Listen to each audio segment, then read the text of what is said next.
Canada. A country the world has long admired for its safety, its welcome, and its extraordinary quality of life. But Canada is not one place. It is 50 cities, 1,000 towns, and 10 provinces, each with its own reality. And in 2026, in a handful of those cities, the reality is very different from the postcard. Tonight, using the latest police-reported crime data from Statistics Canada and the 2026 Crime Severity Index, we are ranking the 10 most dangerous cities in Canada, with real numbers, real context, and the truth that residents of these cities live with every single day. If you are thinking about moving to Canada, or if you already live here, this is information you need to hear. Stay with us until number 1. It is not the city you think. Welcome to Loving Canada, your honest, data-driven guide to life across this country. New videos every week. If you find this useful, hit subscribe. It genuinely helps the channel grow. Now, let's count down, starting at number 10.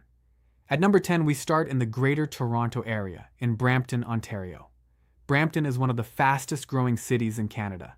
In the last decade, it has absorbed hundreds of thousands of new residents, families, newcomers, young workers chasing affordable housing within commuting distance of Toronto. But rapid growth creates pressure, and pressure, when services and policing don't keep up, creates crime.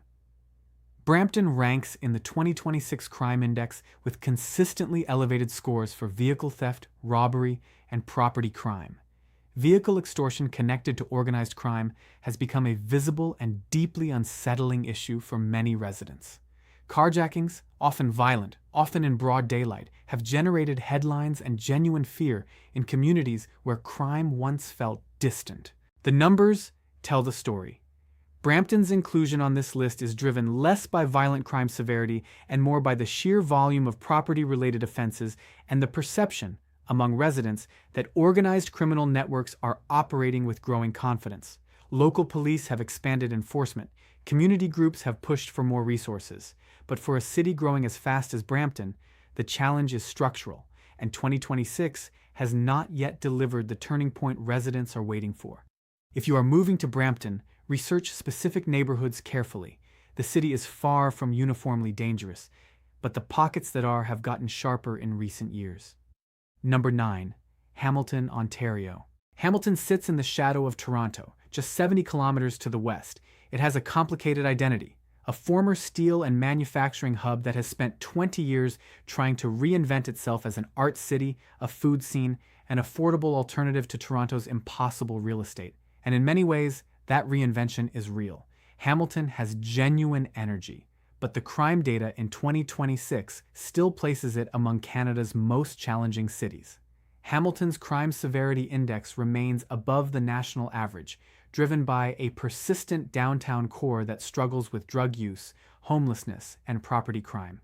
The city's opioid crisis is visible and acute, a problem shared by dozens of Canadian cities but concentrated in Hamilton's lower city in ways that make it hard to ignore. Assault rates remain elevated. Property crime, particularly theft and break-and-enter in older residential neighborhoods, continues to frustrate residents and businesses alike. Hamilton's challenge is one of inequality as much as crime. The escarpment literally divides the city. The mountain neighborhoods are substantially safer than the lower city. Two Hamiltons exist side by side, and the crime statistics reflect the one that gets less attention in the branding materials. Number 8. Kelowna, British Columbia. If you have never been to Kelowna, it looks, on the surface, like the last place you would expect on this list. Okanagan Lake, world-class wineries, sunshine that most of BC can only dream about. But underneath the tourism veneer, Kelowna has one of the worst crime profiles of any mid-sized city in Canada. According to Statistics Canada's 2024 Crime Severity Index, the most recent full data available, Kelowna ranked second nationally among cities with a population over 100,000, with a CSI score of 123.51. That is nearly 24 points above the national average. Kelowna ranks first or second in Canada for property crime, consistently. Theft, vehicle theft, break-and-enter, the numbers are not close to average.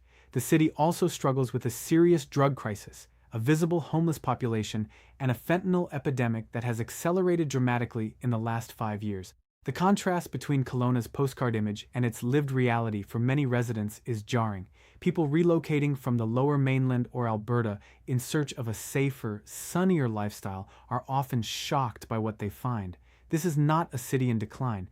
It is a city caught between extraordinary growth and deeply inadequate social infrastructure, and in 2026, that gap has not closed. Number 7. Edmonton, Alberta.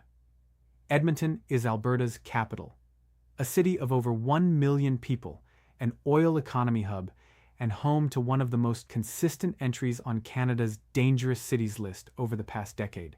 In 2023, Edmonton recorded 48 homicides, a homicide rate of 3.06 per 100,000 people, significantly above the national average of 1.94. Among large Canadian cities, those with populations above 500,000 Edmonton has consistently posted the highest homicide rate in the country. But it is not just homicide. Edmonton's violent crime landscape is broad. Gang activity, drug trafficking, aggravated assault, these are persistent, structural features of several North Edmonton neighborhoods that decades of policing strategies have failed to solve. The drivers are well understood. Poverty concentrated in specific communities, a housing affordability crisis that has intensified since 2022, an opioid and methamphetamine crisis that remains acute, and a social service system that is chronically underfunded relative to the city's size and need. Edmonton's southern neighborhoods, Windermere, Terwilligar, the River Valley communities, are genuinely safe, pleasant places to live. But Edmonton is a city of stark contrasts, and the crime statistics capture the full picture, not just the suburbs. If you are relocating to Edmonton, neighborhood selection is not just a lifestyle decision, it is a safety decision. Number 6. Regina, Saskatchewan. Regina is a city that rarely appears on national radar until you look at the crime data. Saskatchewan as a province has struggled with one of the highest crime rates in Canada for years. Regina, as the provincial capital, concentrates many of those challenges in a single urban center. The city has experienced persistently high rates of violent crime, auto theft, and robbery. Vehicle theft in Regina has, at various points, ranked among the highest per capita in North America. The city's gang landscape is active, and drug trafficking, particularly methamphetamine, feeds a cycle of property crime that has proven extraordinarily difficult to interrupt. Regina's crime challenge has deep roots in socioeconomic inequality, particularly the poverty rates and lack of services in neighborhoods with large Indigenous populations. The relationship between First Nations communities and city institutions remains strained, a reality that affects both crime reporting and community police trust. In 2023, Regina ranked among the top Canadian cities for homicide rates.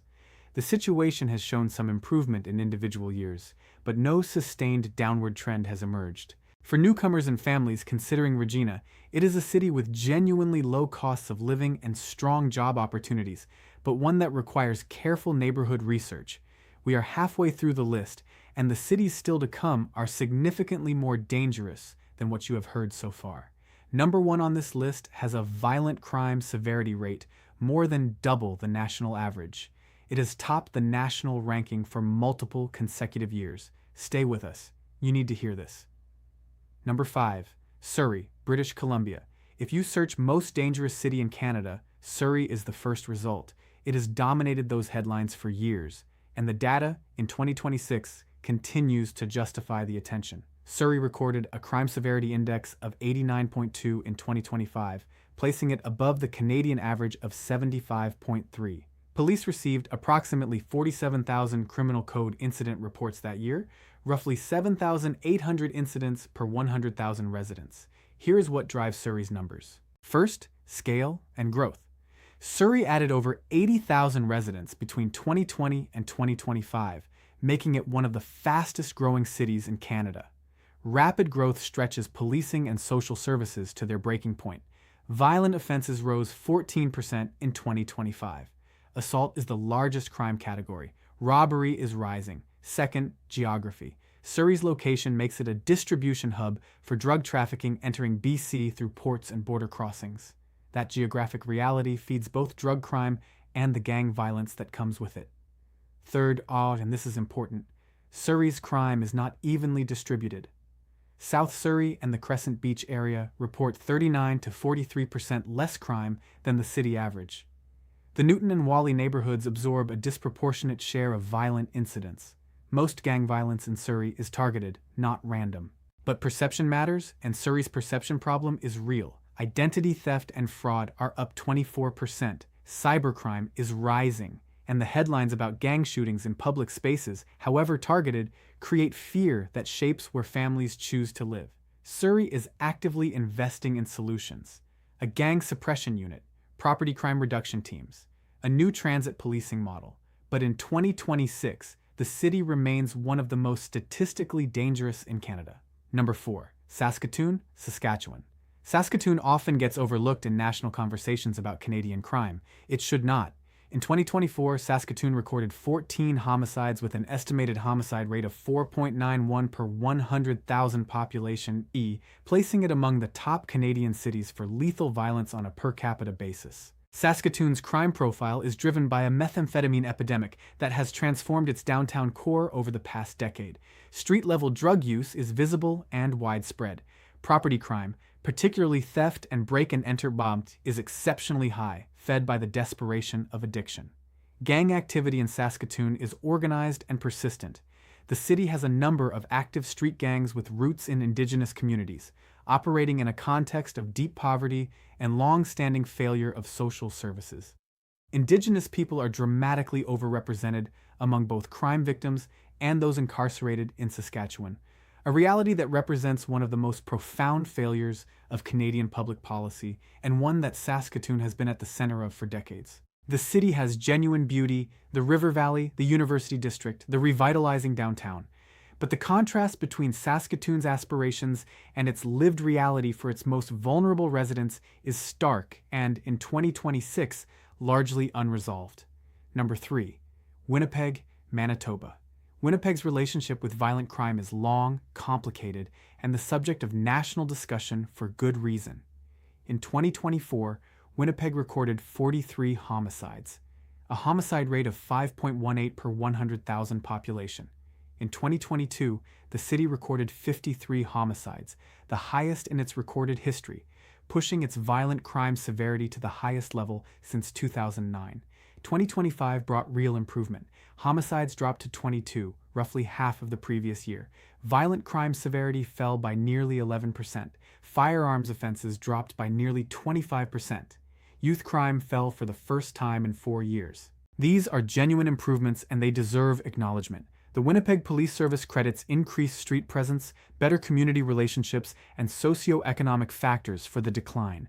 But here is the context your friends won't give you. Even with the 2025 improvements, Winnipeg posted a crime severity index of 130.93 in 2024, the highest of any large Canadian city with a population over 100,000. Its violent CSI of 199.11 was nearly double the national average. Indigenous people account for a disproportionate share of both victims and those accused in Winnipeg's crime statistics. 13 of the 22 homicide victims in 2025 were First Nations, in a city where Indigenous people make up roughly 12% of the population. Hate-motivated crimes surged in 2025, rising more than 154%, from 44 reported incidents in 2024 to 112 in 2025. Winnipeg is a city of extremes. Its art scene, its rivers, its restaurants, genuine. Its crime problem, also genuine. For families moving to Winnipeg, the North End represents the city's highest risk concentration. The South and Southwest communities tell a very different story, but the data places Winnipeg firmly at number 3 on this list. Number 2. Thunder Bay, Ontario. Thunder Bay does not come up in most conversations about dangerous Canadian cities. It should. According to Statistics Canada's most recent full data, Thunder Bay posted a violent crime severity index rate of 206.31 in 2024. The national average was 99.87. Read that again. Thunder Bay's violent crime severity is more than double the Canadian national average. That number placed Thunder Bay first among all 42 Canadian census metropolitan areas tracked by Statistics Canada, the most violently dangerous city in Canada on a per capita basis. Not Surrey, not Winnipeg, Thunder Bay. The Fraser Institute's 2025 cross-border analysis found Thunder Bay recorded 546 violent incidents per 100,000 residents, ranking it 42nd in a combined Canada-US ranking that includes cities across the continent. For context, this places Thunder Bay ahead of many American cities widely considered to have serious crime problems. In 2024, Thunder Bay recorded 8 homicides in a city of just over 108,000 people. A homicide rate of 6.08 per 100,000, one of the highest of any Canadian city. But the numbers alone don't explain Thunder Bay. You need the context. Thunder Bay is a regional service hub for all of northwestern Ontario. It draws vulnerable people, those fleeing remote First Nations communities with inadequate services, those seeking addiction treatment, those experiencing homelessness, from an enormous geographic area. The city's social infrastructure is chronically unable to meet that demand. Indigenous people are dramatically and disproportionately represented among crime victims in Thunder Bay. The city recorded the highest rate of metropolitan hate crime against Indigenous people of any Canadian city. A Thunder Bay MP called the numbers appalling. Former city residents described the experience of Indigenous people on Thunder Bay streets as a daily confrontation with racism and fear. The Thunder Bay Police Service has faced its own accountability crisis. A 2018 independent review found systemic failures in the investigation of Indigenous deaths and a breakdown of trust between police and Indigenous communities. Deputy Chief Dan Taddeo has acknowledged publicly that the city's crime statistics represent a failure of systems beyond policing alone. Thunder Bay is trying to address this. New mental health diversion programs, community partnerships, increased investment in addiction services. But in 2026, the numbers remain among the worst in Canada.